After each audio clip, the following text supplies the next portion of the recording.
Good morning. Hello and welcome to Neighborhood Unitarian Universalist Church in Pasadena. Welcome to all members, friends, and guests here in person or virtually. My name is Andy Eaton. I'm a member of your Board of Trustees. Neighborhood Church creates and grows an inclusive community of faith connected by love, spirit, and service. We acknowledge our presence on the ancestral and unceded territory of the Gabrielino Tongva peoples, the traditional caretakers of the lands and waters of the campus. With respect for the rights and wisdom of indigenous people, we acknowledge our harmful colonial histories and commit to decolonizing our own practices, to learning new ways of being in community, in good relationship with the indigenous people of the land and with the land itself. Today's service is led by our interim minister, Reverend Teresa Cooley, with music by music director Dr. Zenaida Robles and Wells Lang. Please take a moment to silence your devices as we begin our service. Thank you for joining us as we continue to prioritize connection over perfection in this hybrid service, which is streamed and recorded on YouTube. Based on guidance from our COVID safety team, masks are recommended throughout, though optional for congregants inside and optional outside. Families with young children are welcome in the sanctuary, the narthex, or in our family lounge in the living room of Neighborhood House, where the service is live streamed on a big screen. On March 5th, we'll be dedicating our offering to White Helmets, a UUSC-recommended relief organization for earthquake relief in Turkey and Syria. If you'll be at De Benneville that weekend, which I know many will be, please feel free to give in advance. On Wednesday of this week at 6 p.m., Pasadena Water and Power will be holding a virtual town hall on implementation of the No Dirty by 30 mandate. Please see the link in the newsletter for more information. Our order of service and more extensive announcements are available as a link in the Sunday email posted in the narthex or through the QR code on the back of your hymnal. You can always get more information on these and many other activities at the welcome table.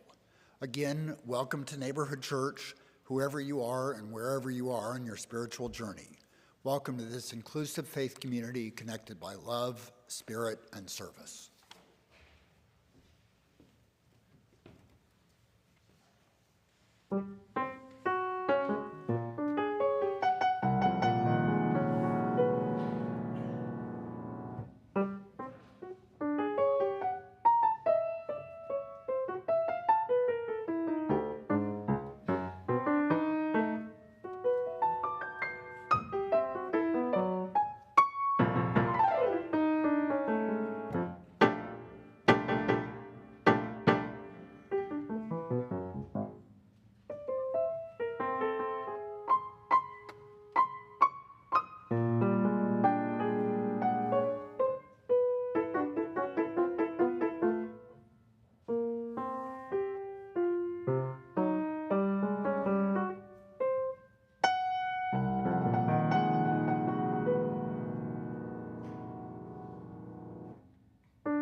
Good morning. It's great to be back among you. I appreciated having a Sunday off, and I appreciated attending my aunt's memorial service, and then I was in San Diego preaching at our sister congregation there, and they bring their greetings as well. So it's great to be back among you. Why don't we stand as you're willing and able and greet one another.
I know it's hard to pull yourself away.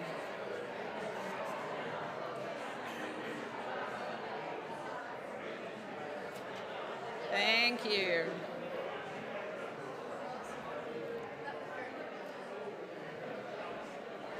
It must be spring. Excitement is in the air. All right, thank you. Our invocation is from the Sufi poet Rumi. We are used to singing it, but I think sometimes you hear it differently when it is being read. Come, come, whoever you are, wanderer, worshiper, lover of leaving, it does not matter. Ours is not a caravan of despair. Come, even if you've broken your vows 1,000 times, come, yet again come. Come, let us worship together.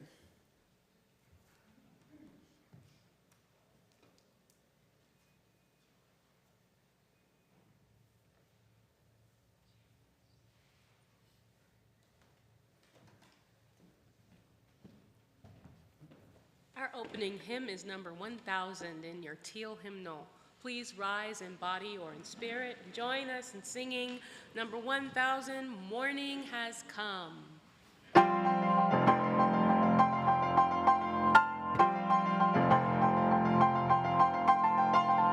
Morning has come, arise and greet the day. Dance with joy and sing a song of gladness. The light of the year shines upon each face. May it bring faith to guide our journey home.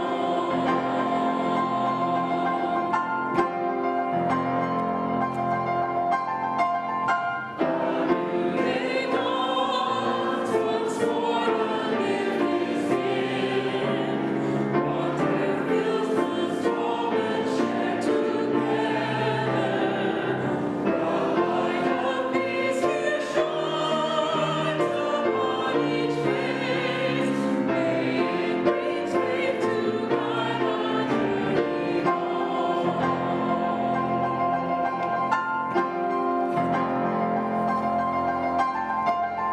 Open our eyes to see that life abounds. Open hearts to welcome it around us. The light of love here shines upon each face. May it bring faith to guide our journey home.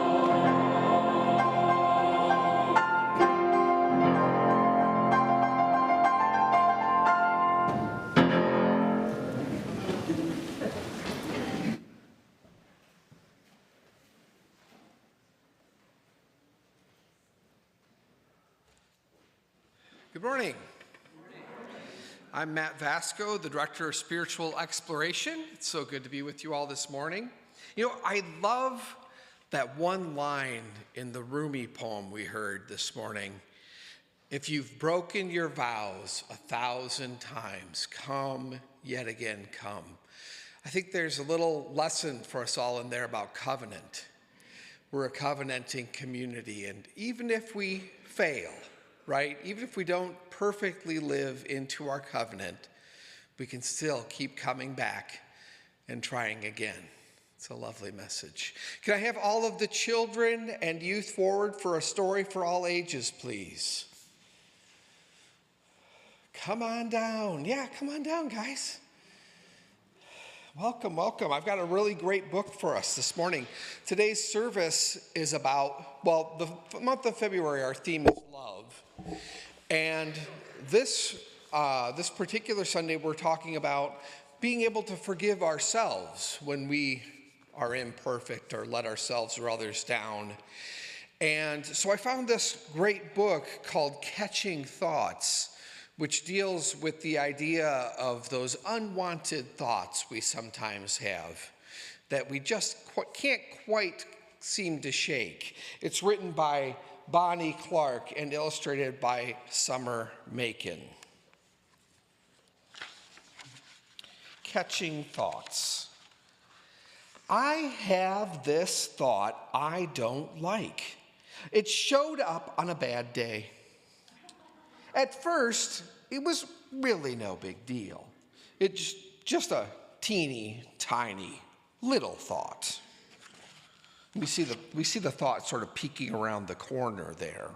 It appears as a sort of cloudy balloon. But after a while, the thought followed me everywhere I went. It tripped me up when I wasn't expecting it. Do thoughts ever do that? Trip you up when you're not expecting it? I tried to unthink my unwanted thought, but that just made me think of it more. There it is, it's growing, and it's right behind her. This thought made me angry, so I yelled, "Get out of my brain!" It stayed. I sat down and cried. It didn't care. Oh, look how big it is there. Oh my goodness. Ooh, yes. It seemed like there was no more room in my head for anything but this one horrible thought. I had to do something. I took a deep breath and I looked at it. Maybe it wasn't so big. I smiled and said, "Hello." Hello, thought. That's when I noticed it. It was small, but it was beautiful. I reached up and I caught it. This beautiful thought gave me an idea. I turned to that old thought and grinned. From now on, I'll be catching new thoughts. And then I gently pushed that old thought aside. I grabbed the thoughts that were hopeful. I gathered up thoughts that were lovely. I held on tight to thoughts that were true and embraced thoughts that were excellent. I danced with thoughts of pure joy. I collected thoughts that were clear and calm. I realized that the more positive thoughts I caught, the smaller that old negative thought became. Look, it's just tiny and pushed way down there into the corner.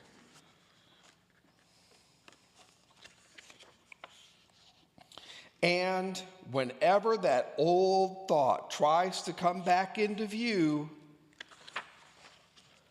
I just say hello and politely ask it to leave. And fill my world with all the good thoughts that I choose to put in my mind instead. How about that? We can choose our thoughts. So she chooses to fill her thoughts with hope and happiness and joy. And you can do that too. If you ever have an unwanted thought, focus on happy thoughts, good thoughts, positive thoughts. The end. Oh, thank you. And now we'll sing our children and youth out to their spiritual exploration classes.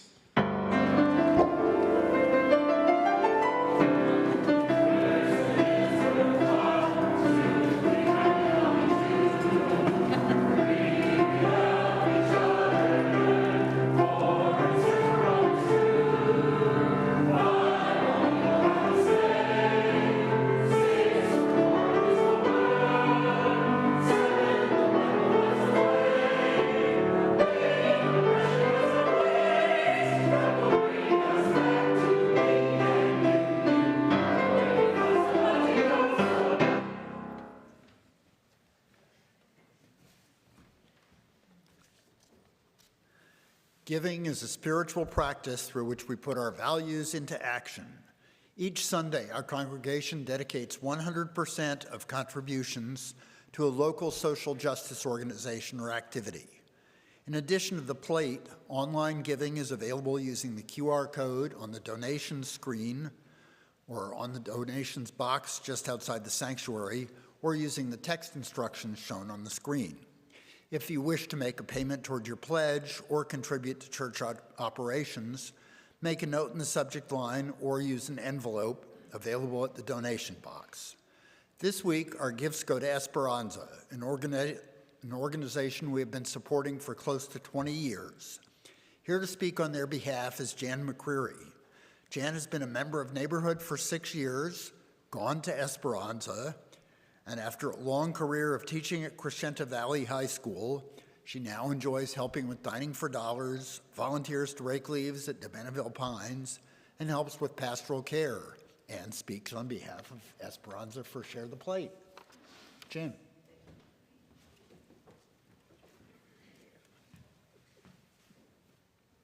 Good morning. Esperanza, hope. The organization serves impoverished people who typically earn $2 to $4 a day. Esperanza helps them develop a skill or an interest into a viable, profitable business, working with them every step of the way, from developing and following a business plan to learning skills and tools to operate a family business and hiring other people and paying fair wages.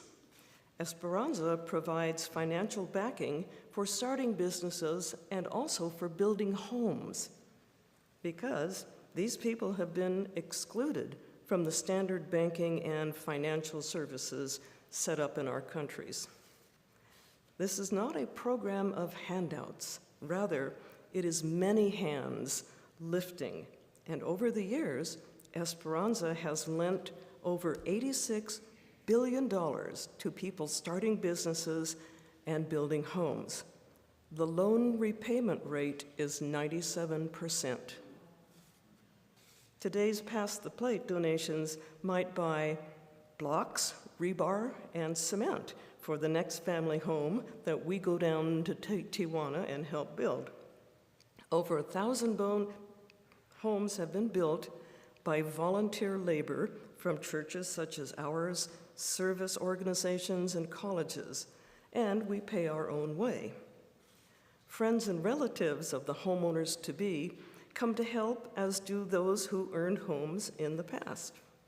And if you decide to join Esperanza for a work weekend, you will find the Esperanza complex where we stay is clean, safe, gated with 24 hours on-site managers, beautiful gardens, and unbelievably comfortable bunk beds. Really? Yes. Did I mention the gourmet appetizers and cerveza? Camaraderie with fellow neighborhood folks is priceless. When I went to Esperanza last October, I was in a very dark, negative place on a personal level. And it was healing for me to just work hard, get outside myself, and help a family. Turns out the helping hands also lifted me and restored my hope.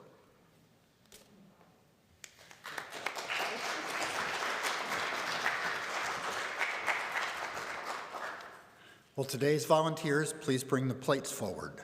Thank you for giving generously.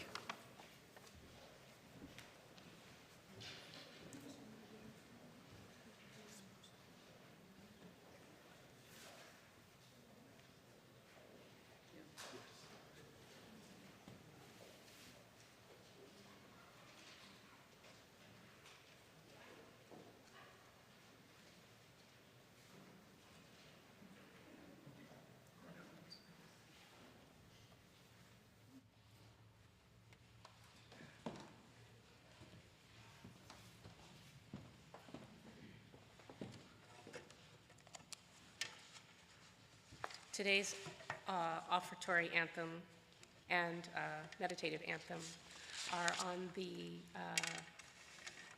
the contemplative side. I would ask if you, and they are offered in recognition of Black History Month. Please refrain from applause.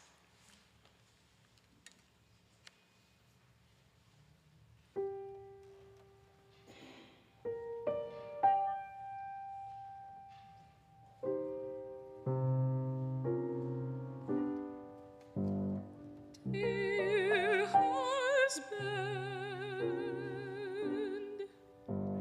come this fall, come without fail.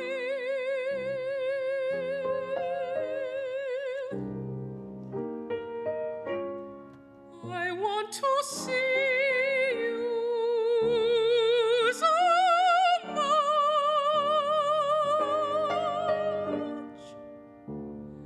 That is the one bright hope I have, my one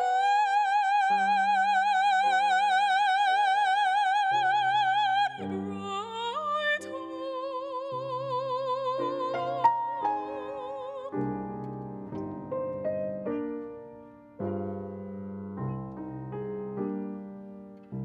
If you do not get me, somebody else will.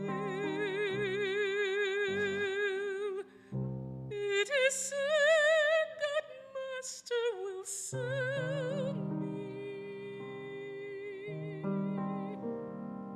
Then all my hopes will fail.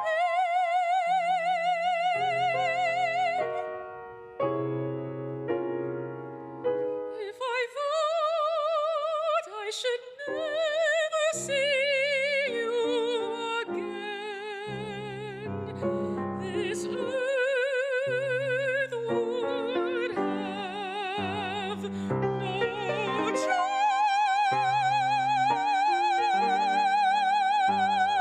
for me.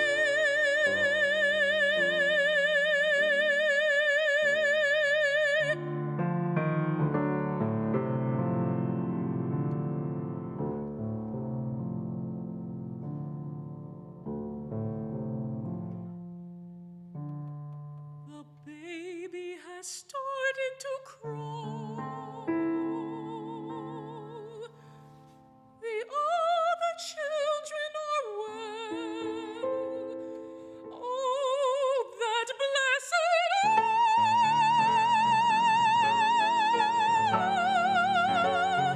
That blessed hour when I shall see you.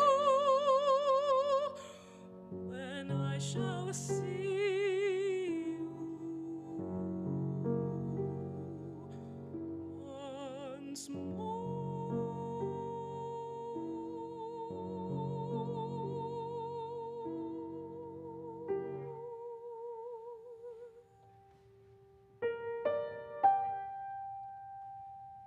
You must write me soon. Write me soon and say when you can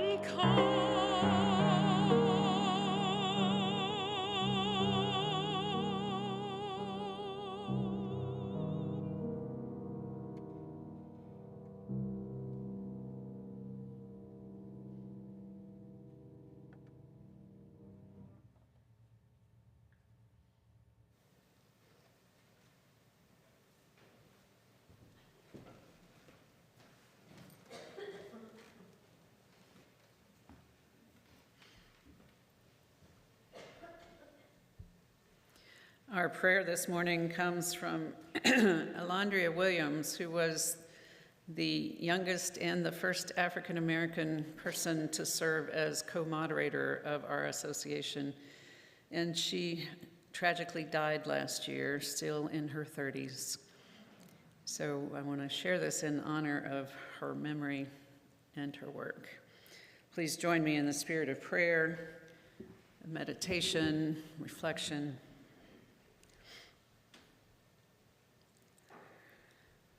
We are worthy, not because of what we produce, but because of who we are.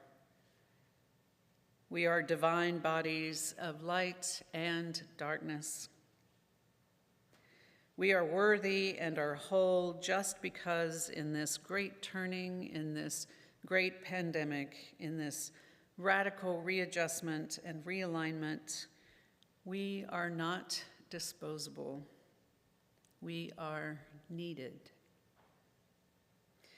We arise from the pain, we rise from the grief, we drive from the limits that people place on us and the limits we place on ourselves. We rise to be the children and the ancestors. We rise to be our true selves in relationship to our families and communities, recognizing and liberating our whole selves, honoring them and others as we strive for abundant communities, abundant lives, abundant relationships. Embodiment, living one's values out loud. Let me every day live my values out loud. Let us all every day live our values out loud, embodying our values, true embodiment, life. Amen.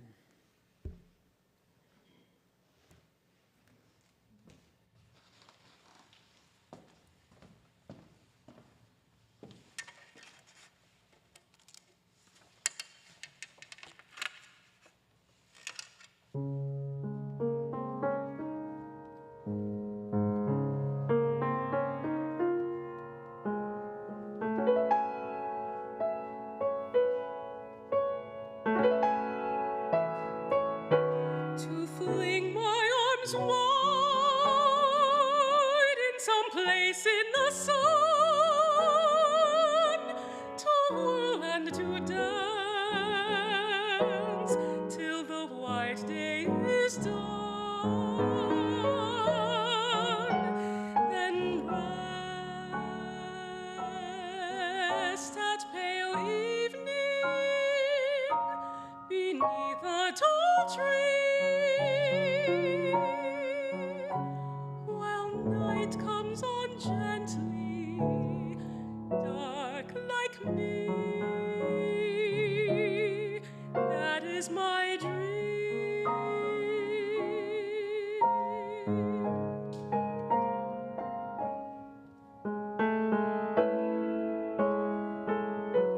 To fling my arms wide in the face of the sun, dance, whirl, whirl, till the quick day is done.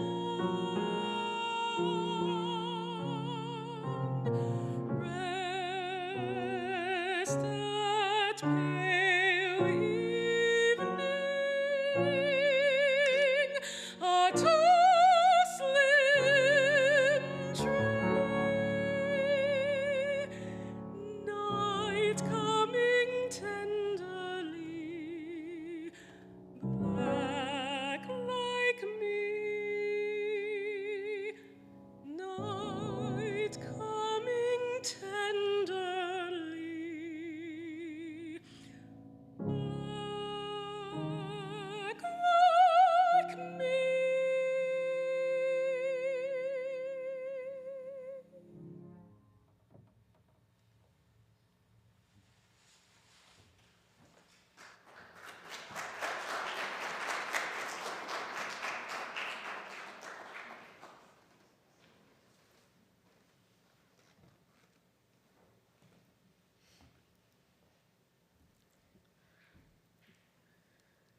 I really love doing question box sermons, like what I was able to do a few weeks ago. those of you who didn't attend that Sunday, instead of reading a pre-prepared sermon like this, I simply took the questions that you offered me in the moment, questions about our faith, questions about this congregation, questions about life. Two of the favorites that I received: how do you cope with being an interim minister? Which makes me wonder whether it looks like I'm not coping. And is there a pope or president of Unitarian Universalism? Is it you?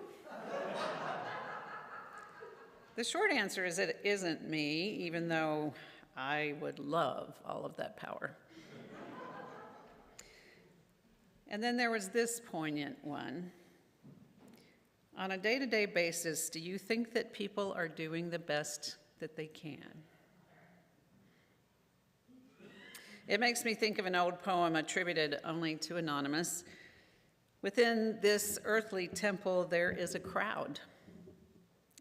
There is one of me that is humble, and there is one of me that is proud. There is one of me that loves his neighbor as himself, and there is one of me that loves not but fame and self. There's one of me that is repentant for sins, and there's one of me that unrepentant sits and grins. From much undue noise of heart, I would be free if I could once decide which is me. Because we are all capable of doing great good. And we are all capable of doing evil. To say that everyone is doing the best that they can every day would be to dramatically overestimate humanity. Of course, we all make mistakes. Of course, we all fail to live up to our best selves. That is the human condition. But what do we do when we recognize those mistakes? How can we move on without blithely skipping past them or losing ourselves in a gulf of shame? I've often said, and I said that Sunday, that we Unitarian Universalists need to develop a theology of forgiveness. We talk so often about striving to be the best that we're not sure where to go when we mess up. Other traditions have ongoing rituals of naming sins and asking for forgiveness, but we don't.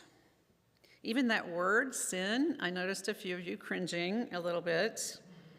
Gives some of us the heebie-jeebies, as it may remind us of terrible judgments that we may have received, a sense that we cannot be other than that judgment.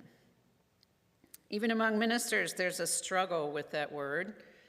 I remember leading a program with some colleagues at a minister's retreat that was based on the metaphor of Dante's Inferno, the 9 circles of hell.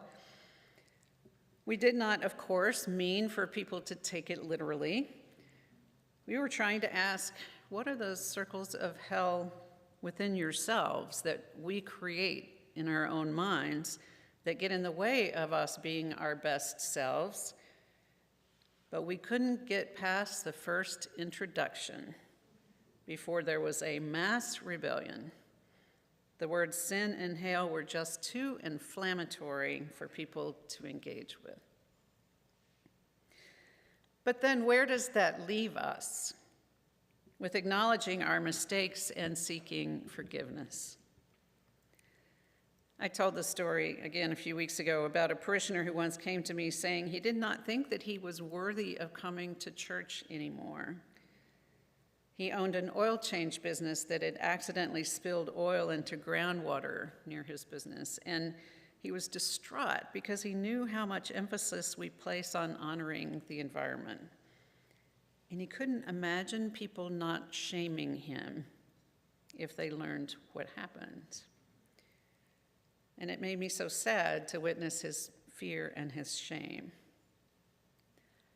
I've had other people over the years coming to me with similar concerns, feeling that somehow Unitarian Universalism required a kind of perfectionism of them that they did not feel adequate to. Recently, it seems to revolve around microaggressions. Some people feeling that they have inadvertently done or said something that sounded racist or sexist or any of the isms that we tried to rid ourselves of, and when confronted, they felt so shamed they did not know where to go with that. Or they experienced a microaggression and tried to confront it and created a sense of shame in the other person inadvertently and don't know what to do with that relationship. We want to get it right over and over again. It's a poignant issue for me because I believe that everyone, of course, makes mistakes. Of course we do, but I don't believe in cheap grace. I don't believe in automatic forgiveness without knowing that we have striven to make amends or to learn from our mistakes. But what does that process look like? How can we find the courage to face our transgressions and move on? How can we find the grace to meet others' transgressions and offer forgiveness? So let me talk a little bit about that besetting sin of Unitarian Universalists falling into the sin of perfectionism. We've been learning recently that perfectionism is one example of how a harmful white supremacy culture creates. And it's the one I think we're often most culpable of. You can look at a multitude of hymns in our hymnal and find the language of constant striving, if not for perfection, at least for continual progress, onward and upward forever, as if progress is a straight line. And of course, we do want to strive for improvement. Of course, we want to dedicate our best efforts to help bring change in the world, but what happens when we fall short? When that straight line is revealed to be a spiral that takes us back over and over again into realizing our limitations. We do revere great achievers, but we often don't think about what it took to get there. There's a story about the artist Cezanne who required one of his subjects to sit for 115 times before he declared, "I'm not entirely unhappy with the shirt front." I imagine that we have some version of this in many of our minds. I was just talking with a friend of mine who took a trip to Egypt, and she learned something that I had never heard about the pyramids.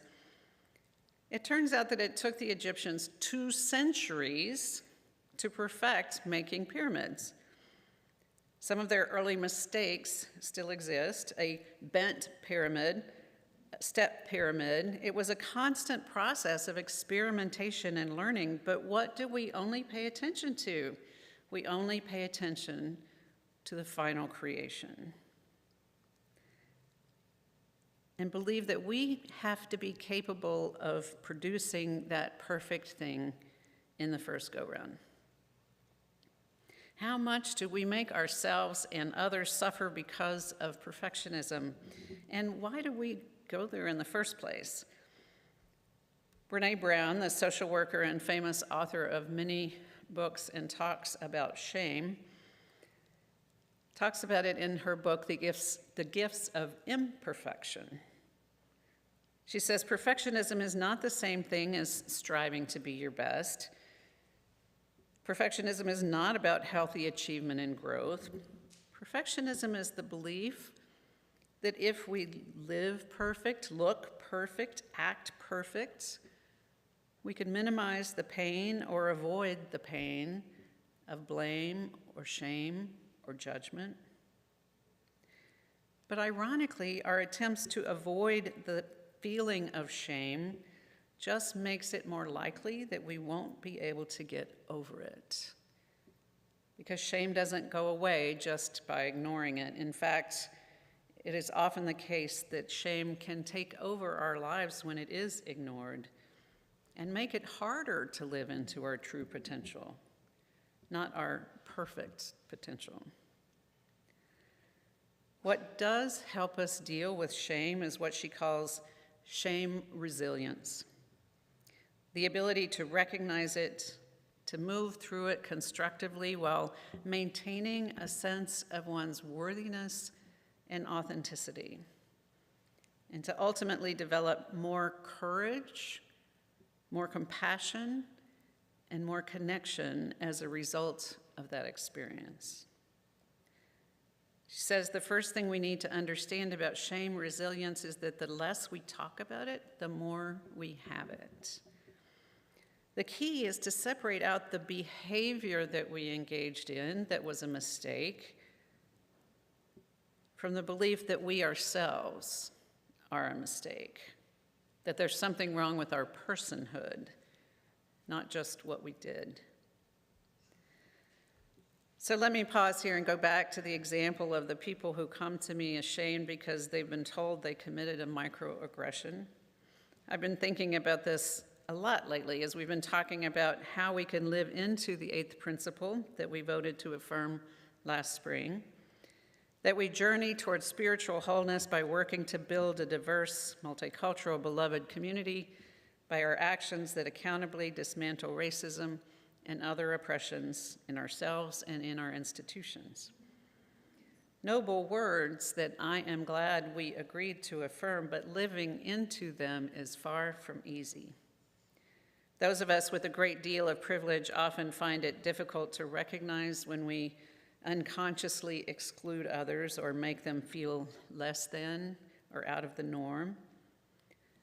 Those who experience the pain of receiving someone's barb that marks them out as different, no matter the intent, struggle with how to confront them without risking relationship or community. These are not easy conversations in either direction. I recently read an excellent book about microaggressions called Subtle Acts of Exclusion by Tiffany Jana and Michael Barron, and they chose to use that language, subtle acts of exclusion, rather than microaggressions, because there's so many ways in which people interpret them the term microaggression problematically. That somehow micro makes it sound like they're just little things that occur, or aggression makes it feel like we've been accused of deliberately being abusive. They don't throw out the term altogether, but I think their alternative phrasing is helpful. Subtle acts makes it clearer that they're not necessarily aggressive, intentional acts, but exclusion makes the result clearer as well. The recipients of these acts experience them as marking them out as invisible or inadequate, that they don't belong, are not normal, are a curiosity or a threat. The authors make it clear that anyone, no matter their identity, can commit subtle acts of exclusion, but it's more predominant from those of us who are unaware of how we speak from a privileged perspective. And even when it might be meant as a compliment, things like, "You're so articulate," can sound like it's surprising that someone of your identity is so articulate. I'm sure you have heard much of this kind of talk before. So now back to the concept of shame. People who are accused of committing subtle acts of exclusion often feel shamed and named as the very people that they would abhor. And the people who receive these acts can feel ashamed of not belonging or being called out as different. And as I said, having conversations about these interactions is perilous at best, painful at worst.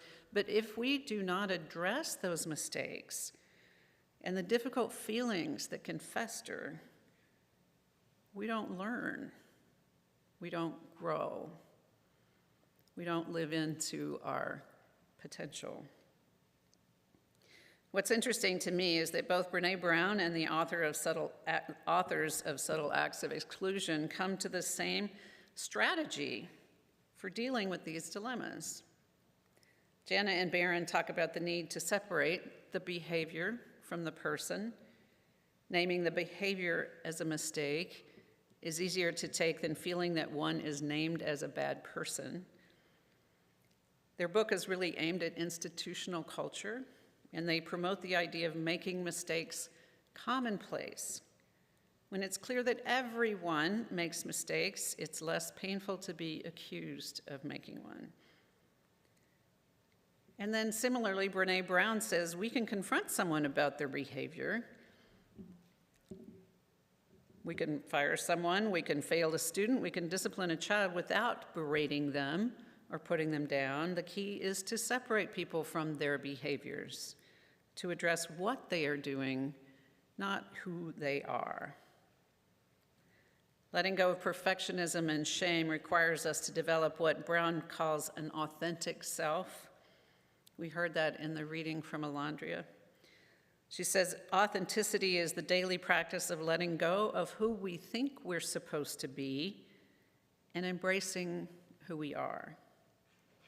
Choosing authenticity means cultivating the courage to be imperfect, to set boundaries, to allow ourselves to be vulnerable, exercising the compassion that comes from knowing that we are all made of strength and struggle, and nurturing the connection and sense of belonging that can only happen when we believe that we are enough.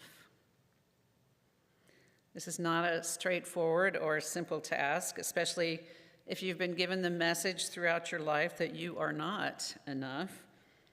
It does indeed take courage, and connection makes all the difference.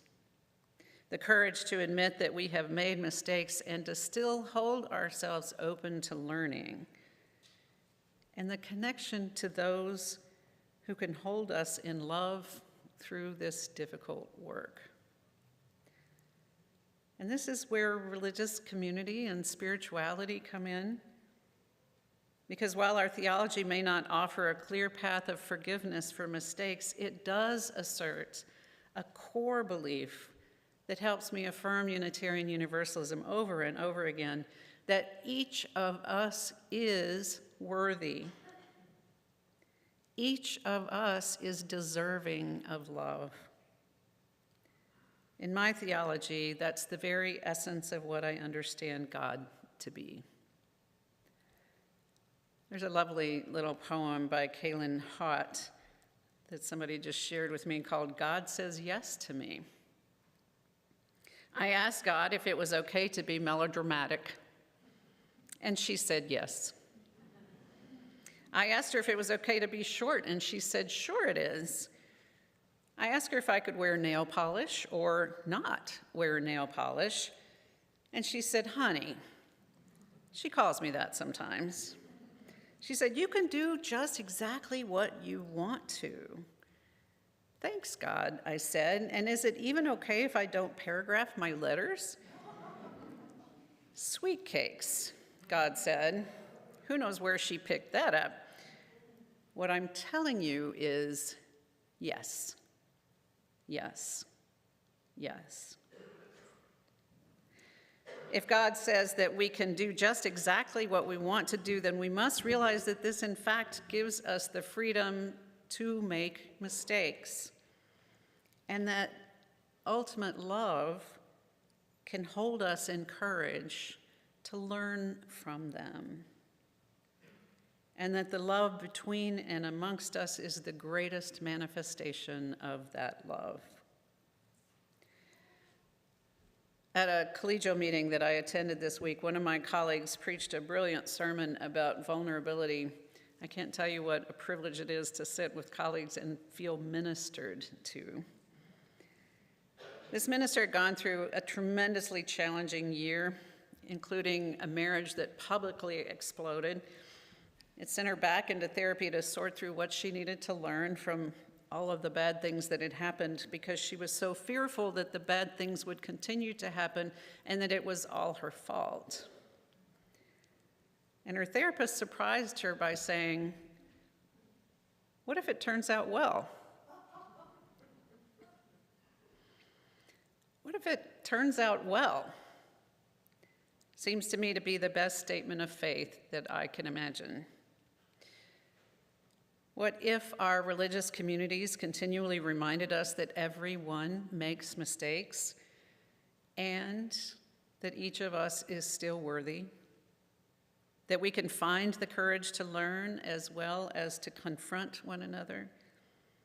That we are all held in a greater love that allows all of us to be our true and authentic selves? This is the community I know we can aspire to be. This is the community that I know you can be. So may it be. Amen.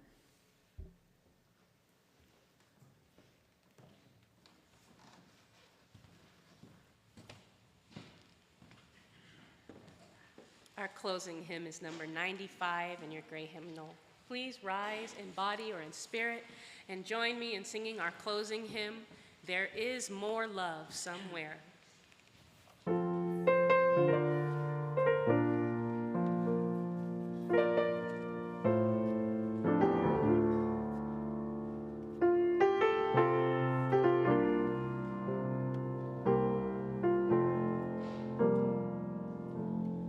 There is more love.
The wisdom of Thich Nhat Hanh.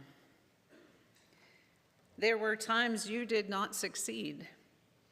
Walking on the empty path, you were floating in the air, drawn into the world of illusion. But the beautiful path is patient, always waiting for you to come back. The path will be as fresh and as beautiful as the first time. Love never says that this is the last time.